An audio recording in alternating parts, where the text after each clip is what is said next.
Hello. Hello. अगर कहाँ आएंगे? अरे घरे में ही हो रे, सज रहियो। हाँ तो अभी तक सजते हैं। हाँ जल्दी आओ। अच्छा ठीक हो, आ रहियो।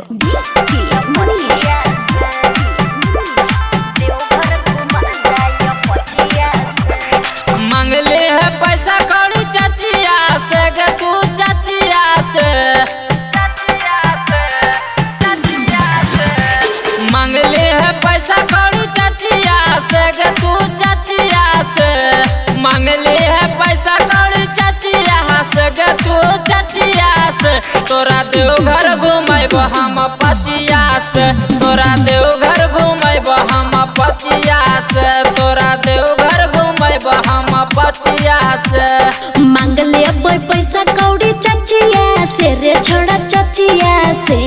मांगले पैसा कौड़ी चचिया से रे छोड़ा चचिया से। चला देवघर घुमा दाया पचिया से। चला देवघर घुमा दाया पचिया से। चला देवघर घुमा दाया पचिया से।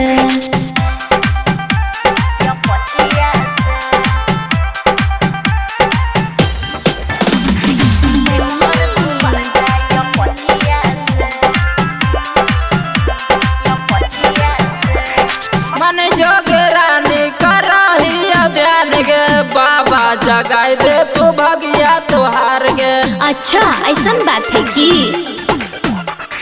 सभे कवरिया है बाबा के दीवाना। उनका तो जानो है सारा जमाना। किरे छोड़ा समझ ले। मंदिर घुमाएब तोरा रतिया के। तोरा रतिया के। अच्छा। मंदिर घुमाएब तोरा रतिया के। तोरा रतिया के। तोरा देवघर घुमाएब हम पचिया से। तोरा देवघर घुमाएब हम पचिया से। चला देवघर घुमा दाया पचिया से।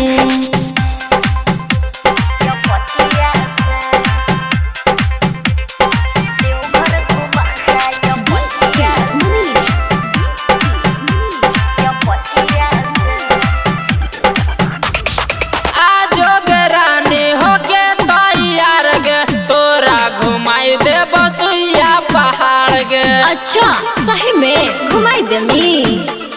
बाबा से हो जैते दर्शन एक बार रे। तोरे साथे खोल जैते भगिया हमारे। गांजा भांग पीवा सुन ले सतिया में। सुन ले सतिया में। अच्छा। गांजा भांग पीवा सुन ले सतिया में। सुन ले सतिया में। हाँ तोरा देवघर घुमाएब हम पचिया से। तोरा देवघर घुमाएब हम पचिया से। चला देवघर घुमा दाया पचिया से। ए रे चल।